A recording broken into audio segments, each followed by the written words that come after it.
Assalamualaikum warahmatullahi wabarakatuh. Saya Ridho Ahmad Fauji sebagai perwakilan dari kelompok 4 yang ingin mempresentasikan hasil kerja dari kelompok kami. Materi yang akan kami sampaikan yaitu tentang teologi lingkungan. Di dalam teologi lingkungan mungkin akan kita bahas sedikit yaitu tentang makna teologi oleh saya sendiri yang akan saya sampaikan.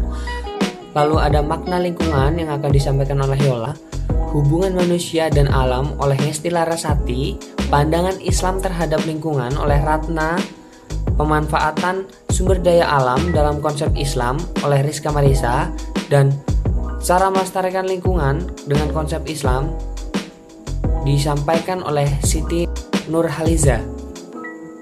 Masuk ke materi yang pertama, yaitu tentang makna teologi. Istilah teologi lebih sering dimaknai sebagai suatu cabang atau bagian dari ilmu agama yang membahas tentang ketuhanan. Di kalangan umat Islam, istilah teologi ini juga belum sepenuhnya dipahami dan diterima.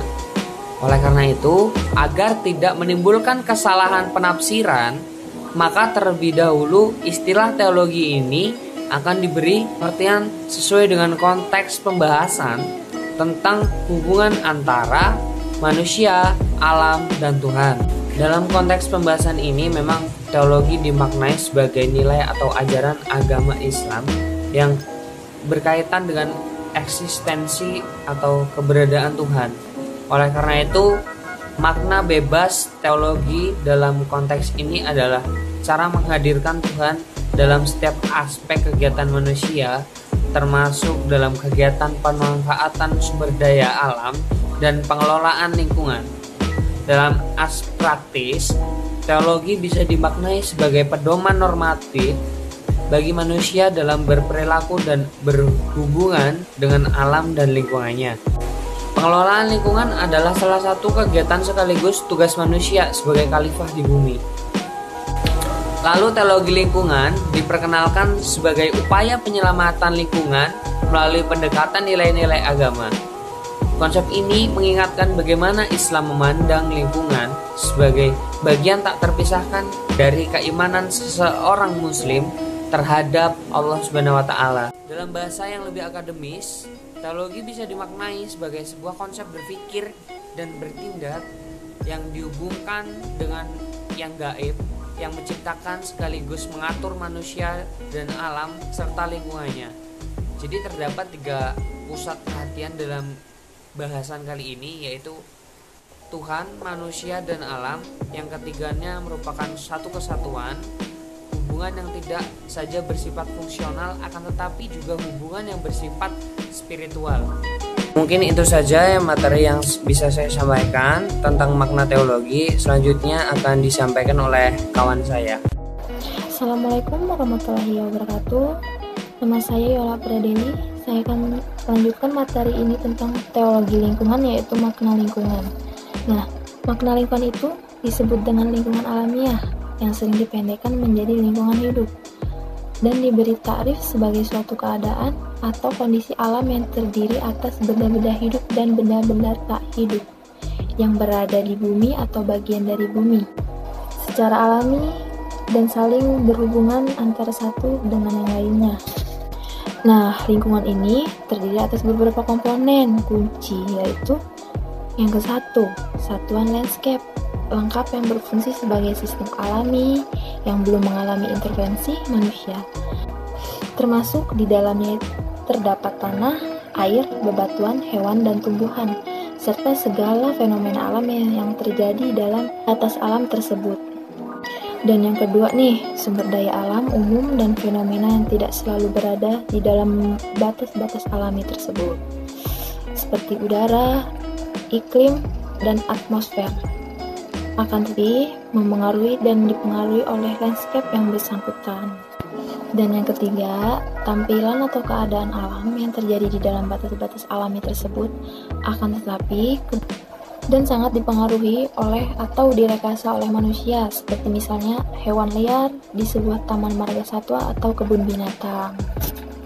Lalu, terdapat 2 macam lingkungan, yakni lingkungan alamiah dan lingkungan buatan, yang antara keduanya berbeda sifat dan kondisinya. Lingkungan buatan itu merupakan areal atau komponen alam yang telah dipengaruhi direkayasa oleh manusia.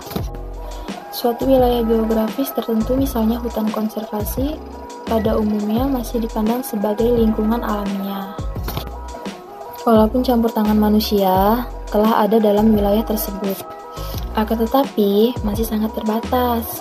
Sedangkan areal cagar alam misalnya, areal cagar alam itu merupakan areal yang sama sekali belum ada campur tangan manusia di dalamnya. Sekian materi dari saya dan akan dilanjutkan dengan rekan saya. Terima kasih. Assalamualaikum warahmatullahi wabarakatuh. Halo, Assalamualaikum warahmatullahi wabarakatuh. Saya Misti Larasati, saya akan melanjutkan materi tentang teologi lingkungan mengenai hubungan manusia dan alam.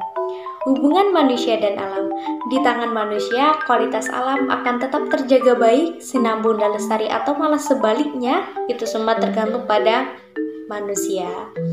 Manusia diciptakan di muka bumi yaitu sebagai khalifah yang ditegaskan dalam Al-Quran surat Al-An'am ayat 165, yakni mengemban misi pengabdian yang mempunyai tugas mulia yaitu mengelola, mengatur, memelihara, dan memimpin alam semesta ini. Karena itu, di tangan manusialah kualitas alam ini akan tetap terjaga baik, sinambung dan lestari, atau malah sebaliknya, itu semua tergantung pada manusia. Terdapat 3 hubungan manusia dan alam. Yang pertama, alam semesta berfungsi sebagai sarana bagi manusia untuk mengenal kebesaran dan kekuasaan Allah. Melalui alam semesta, karena alam semesta adalah tanda atau ayat Allah, manusia dilarang memperhamba alam dan dilarang menyembah kecuali hanya kepada Allah, Sang Pencipta alam. Yang kedua, alam dengan segala sumber dayanya diciptakan oleh Allah untuk memenuhi kebutuhan hidup manusia. Dalam memanfaatkan sumber daya alam guna menunjang kehidupan, manusia dilarang melakukan penyalahgunaan, pemanfaatan, dan atau perubahan alam dan sumber daya alam untuk kepentingan tertentu, sehingga hak pemanfaatan bagi semua kehidupan menjadi berkurang. Yang ketiga, manusia mempunyai kewajiban guna memelihara alam untuk keberlanjutan kehidupan yang tidak hanya bagi manusia itu sendiri, tetapi bagi makhluk lainnya. Sekian materi dari saya. Materi selanjutnya akan dilanjutkan oleh rekan saya. Sekian, terima kasih. Wassalamualaikum warahmatullahi wabarakatuh. Assalamualaikum warahmatullahi wabarakatuh. Di sini saya akan menjelaskan tentang pandangan Islam tentang lingkungan.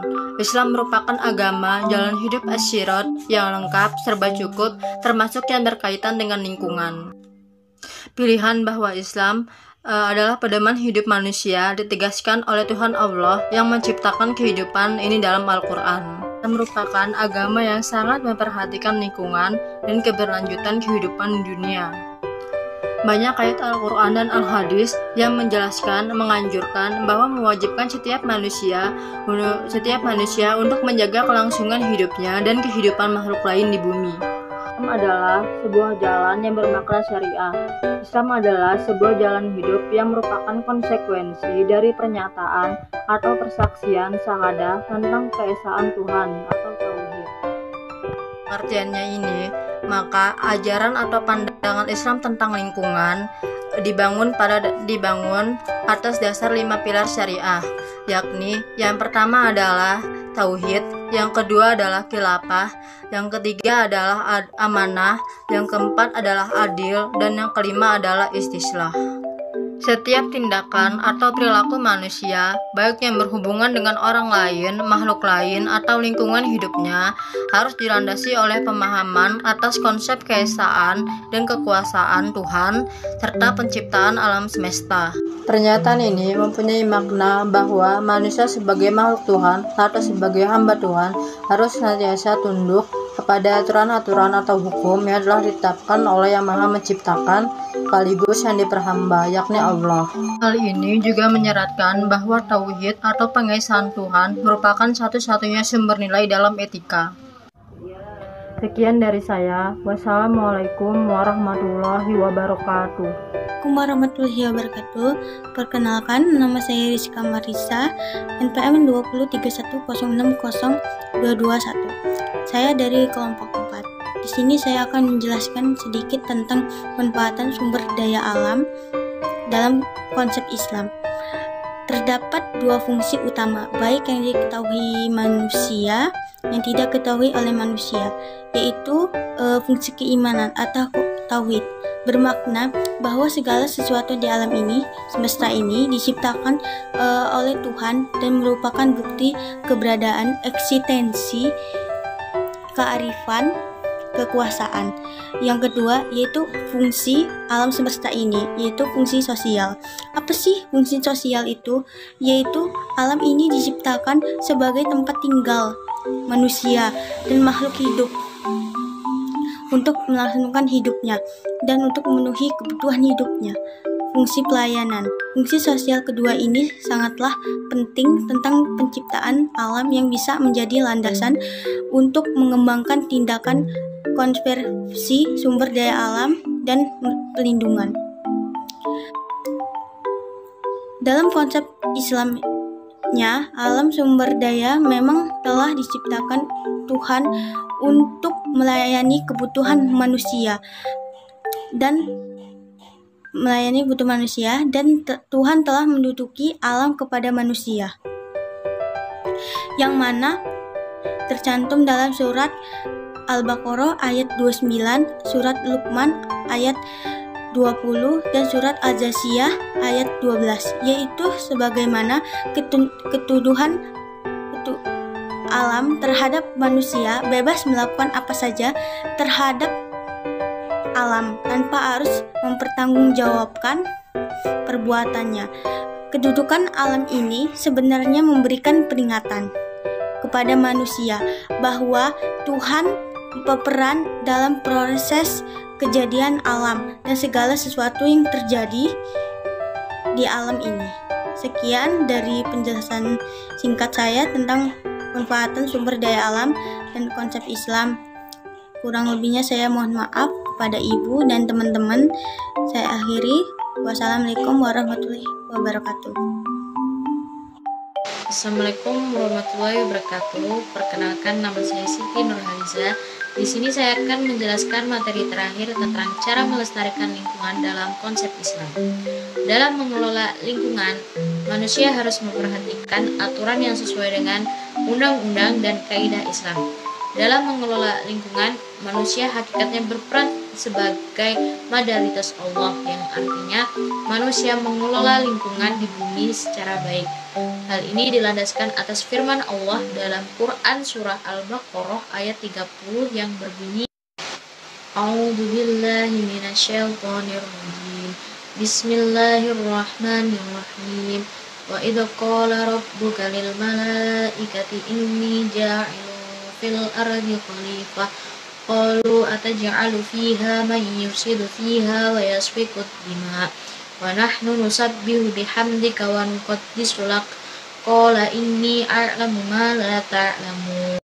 Artinya, ingatlah ketika Tuhanmu berfirman kepada para malaikatnya, Aku hendak menjadikan seorang khalifah di muka bumi.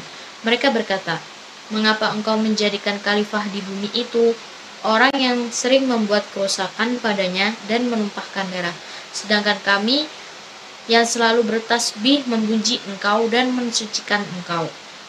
Tuhan berfirman, sesungguhnya aku mengetahui apa yang tidak engkau ketahui. Maka kata khalifah yang dimaksud di sini adalah makhluk yang diberi tugas atau amanat oleh Allah Subhanahu wa taala untuk menjaga lingkungan secara benar menurut aturan. Karena seperti yang kita ketahui, tugas khalifah di bumi ini bersifat luas dan untuk semua makhluk, atau yang sering kita sebut dengan rahmatan lil alamin. Jadi khalifah di sini tidak terbatas hanya tentang ibadah saja, tapi tentang lingkungan juga merupakan tugas kekhalifahan manusia di muka bumi ini. Jadi dari ayat di atas, maka kita sebagai khalifah di bumi hendaknya menjaga dan melestarikan alam dan lingkungan kita dengan cara tidak membuang sampah sembarangan, melakukan reboisasi, dan menggunakan dan memanfaatkan sumber daya alam dengan baik dan benar.